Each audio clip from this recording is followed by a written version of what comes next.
Hello and welcome to the Essex Boys Murder Case, part 59.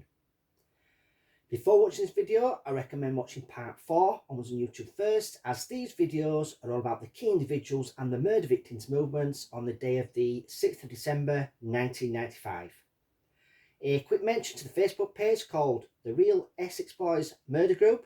If you're interested, please feel free to join, as some great people on there with a lot of knowledge on this subject.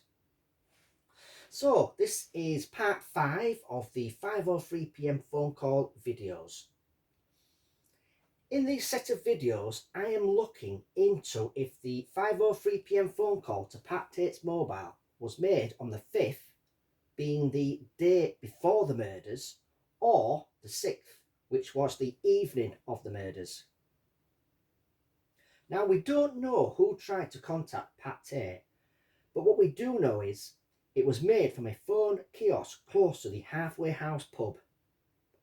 Now, if you've been following my Day of the Murder videos, you will know the Halfway House pub is significant to this case, as according to Darren Nichols' statements, he said the place was a meeting point for Mick Steele and the Essex Boys on the night of the murders.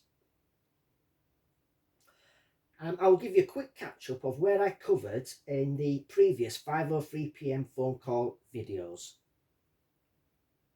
In part 1 and 2, I covered the possibility of if the call was made on the 5th, the day before the murders.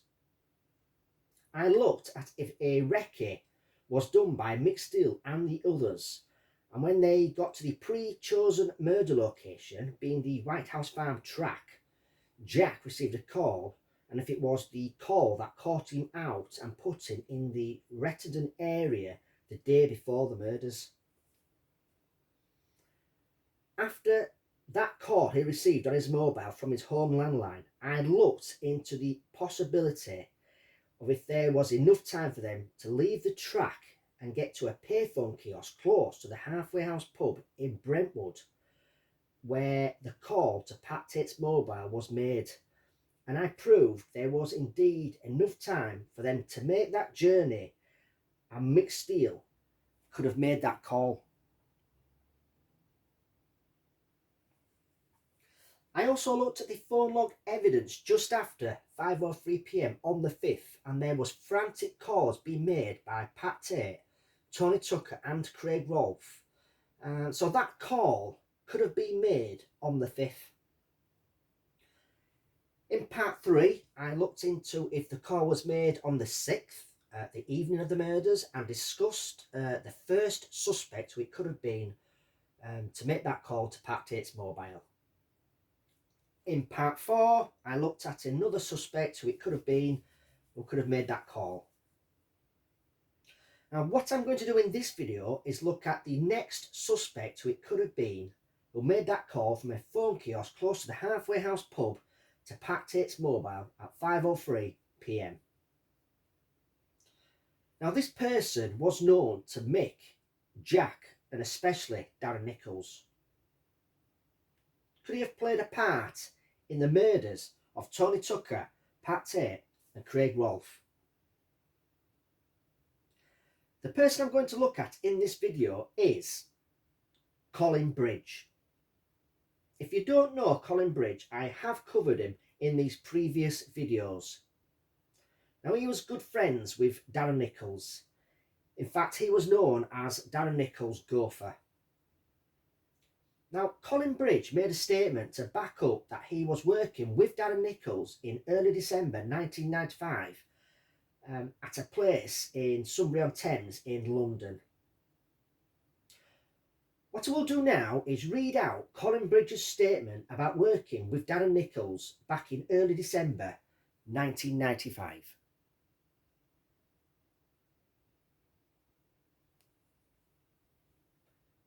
I can remember during the month of December 1995, I went to work with Darren Nichols at Sunbury-on-Thames at an office block which was being refurbished. I helped Darren with his work, which involved electrical and plumbing type work. I recall that during early December 95, I went to work with Darren on some 6 occasions. I can recall on at least one of the occasions I travelled with Darren Nichols and three others, who were Clive James and Francis Reed, and another male who I believe was a friend of Darren Nichols, but whose name I do not know. I can describe him as male, white, 6'2" tall, stocky build, who was aged at about 40 years. He had stubble growth and may have been a plasterer by trade. I have known Clive James for about the past 2.5 years. He was a friend of Darren's who lived around the corner from Darren. I have also known Francis Reed for about 2.5 years, again through Darren.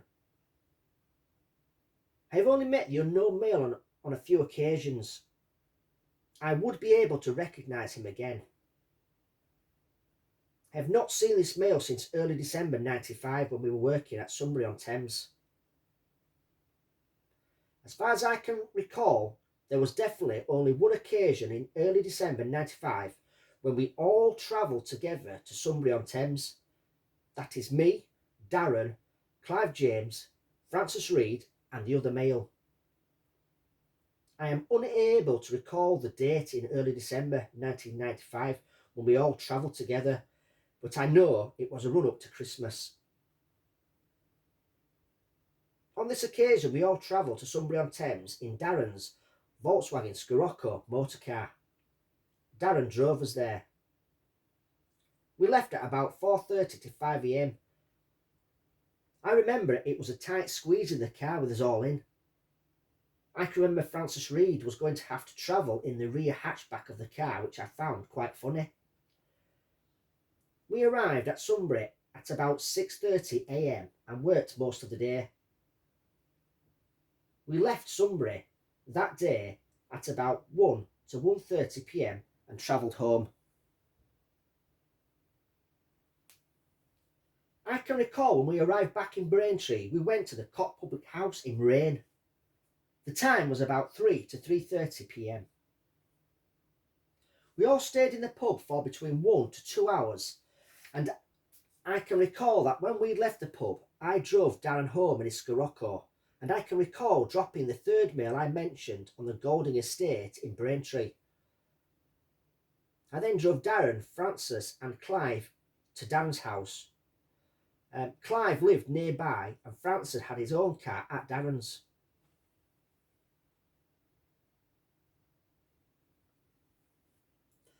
I would say the time we got back to Darren's that evening would have been between 5 to 6 PM. I believe that I may have had a cup of tea at Darren's then left. The Volkswagen Scirocco was left at Darren's and I have no idea what his movements were for that evening. I can recall that when we got to Darren's house, his wife was at home. I cannot recall whether Darren mentioned to me that evening if he would be going out to meet anyone, although I do not think that he did mention it at all. I cannot help any more with this specific date in early December 1995 when this trip to Sunbury occurred. So that was the statement of a Colin Bridge, and it was made on the 14th of January 1997. And Darren Nichols was a good friend and he was his general gopher. Now there's just a few things I want to pick up on his statement. Now first of all, he says he made previous statements to the police, just like Darren Nichols. Has Colin Bridge had help with his statement to coincide with Darren Nichols' version of events? Is Colin Bridge more involved in these murders? He's giving Darren Nichols an alibi on a day in early December 1995. Now, forget the 1st, 2nd, 3rd or 4th of December because they are irrelevant. The police are not interested in them dates. To me, they have had statements of Colin Bridge before they spoke to Darren Nichols, who the police have done a deal with to become a supergrass. The police have told him he needs a witness to what he was doing and where he was on the 5th, the day before the murders, because the defence may question him on this and put 2 and 2 together and realise a recce was done on the 5th. So he needs a witness as to his whereabouts on that day. Someone who would say they were with him all day and they also spent time with him, partly in the afternoon, maybe at a pub. Also, this witness could have gone back to his house where his wife can vouch for both of them. Now, Darren Nichols immediately thinks of his friend and general gopher Colin Bridge. He tells the police that in early December they were all working in London, and when they got back they did go to a local pub, and he came back to his house for a cup of tea. Now, it wasn't the 5th, but get Colin Bridge to say it was one day in early December, but he can't remember which day it was. Did Colin Bridge make this statement with the help of the police? Did the police know Colin Bridge was involved in these murders? And Darren Nichols has told them that he made the call to Pat Tates' mobile, but it couldn't be traced because it was made from a payphone kiosk. Did Darren Nichols say to the police that it cannot be proved that Colin Bridge made the call on behalf of Mick Steele on the evening of the murders? Now, he won't admit to making that call, but he will make a statement to say that he was with him in early December all day and in the early evening. He will be his alibi for the 5th, the day before the murders. Now, that will stop the defence questioning Darren Nichols' whereabouts on the 5th, and that he did not do a final recce with the others. The police then get Colin Bridge to make a final statement, and he has a help of them to corroborate what Darren Nichols has said. Colin Bridge and Darren Nichols could have conspired to make this statement before Colin Bridge goes into the police station. I mean, think about it. It's very convenient that his mate and General Gopher backs him up in this statement. It's convenient that he says he was with Darren Nichols in early December. Like I say, the police are not interested in the 1st, 2nd, 3rd or 4th of December. That's not what this statement is about. It's the 5th of December, the day of the recces. This gives Colin Bridge and Darren Nichols an alibi for that day. This will be evidence that neither of them did a recce the day before the murders. Now, what this statement also does is state that it can't have been on the 6th, the evening of the murders, because Colin Bridge says he and Darren Nichols were at Nichols' home address between 5 and 6 p.m. It's quite convenient he says between 5 and 6 p.m. because there would not have been enough time for Darren Nichols to get to Mark's T, drive down the A12, then turn off at Brentwood, change the registration plates and the rest of it.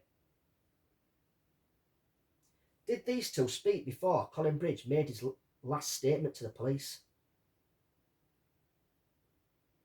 Did Darren Nichols ask Colin Bridge to be his alibi on the 5th, so he can't be accused of being involved in a final recce, and if he doesn't, he can't be used as a supergrass? It can't be mentioned that he was with Mick and Jack on the 5th doing a final recce, as the defence would know that the murders were going to take place the next day, and he would be on trial as he had prior knowledge the murders were going to take place. Now, the police can't risk this being found out because the trial would collapse. Did Darren Nichols and Colin Bridge conspire to protect each other on the 5th and 6th? Colin Bridge would say he was with Darren Nichols all day and in the early evening on the 5th. And Darren Nichols would leave Colin Bridge in making that phone call to Pat Tates mobile at 5:03 p.m. to tell him Mick's running late but should be at the meeting point at about 6:10 to 6:15 p.m. Now, Mick didn't want any contact with Pat Tate or Tony Tucker on the evening of the murders because it may implicate him in the murders. So they used Colin Bridge to make that call to Pat Tate's mobile at 5:03 p.m. Now, let's not forget, Mick and the others are still up at Mark's Tea when that call was made from a payphone box in the Brentwood area. That's if the call was made on the 6th. Has the police told Colin Bridge pre-statement not to give a specific date in early December 1995? He's giving Darren Nichols an alibi, and guess what? His wife will back this story up because they both went back to Nichols' house for a drink of tea and she saw you both.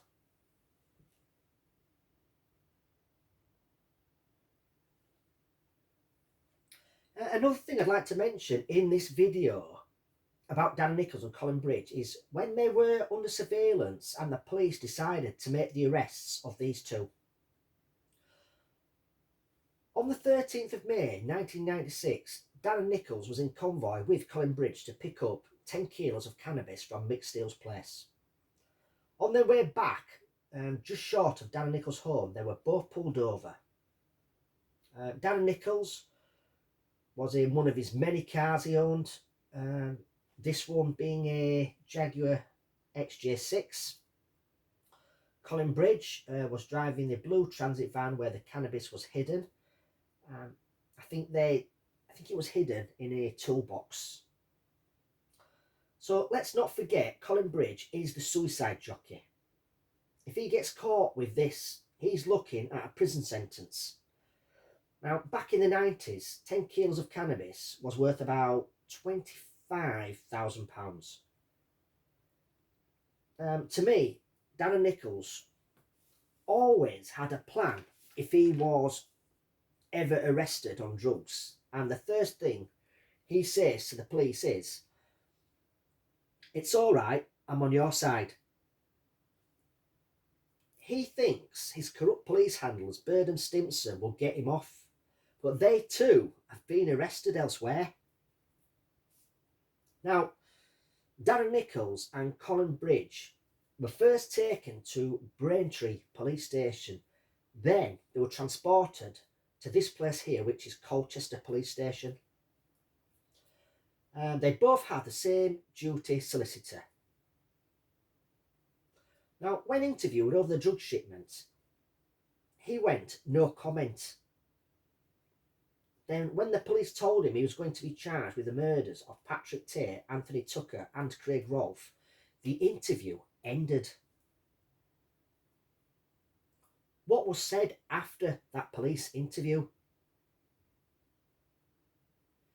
What deal did Darren Nichols and the police make after he was charged over the drugs and triple murders? Now, sometime before 12 that night, he had agreed to tell them that he was just a driver in the triple murders and he will turn supergrass. He will have to do prison time for this cannabis haul. Now, this is the most weird thing. One of the stipulations of this is Darren Nichols insists Colin Bridge can be free to leave and all charges dropped. How can this happen? How can the police agree to this? Colin Bridge is a suicide jockey and he's been caught being the driver of where the cannabis was hidden. I mean, he's definitely doing time for this. Yet Darren Nichols gets him off. Colin Bridge walks free from Colchester Police Station. I mean, come on viewers, that is crazy. Darren Nichols is pulling the strings with the police here. I mean, he gets Colin Bridge off all charges. I mean, I would have liked to have heard from the duty solicitor that was representing them that night. I mean, what must he have been thinking when he left the police station? I bet he thought, I'm representing two males who were caught with 10 kilos of cannabis, and the first one to be interviewed goes no comment. Then at the end of the interview, he's charged with triple murder. Then there's another twist. Darren Nichols has decided to become a supergrass and enter the witness protection unit and say who the real killers were.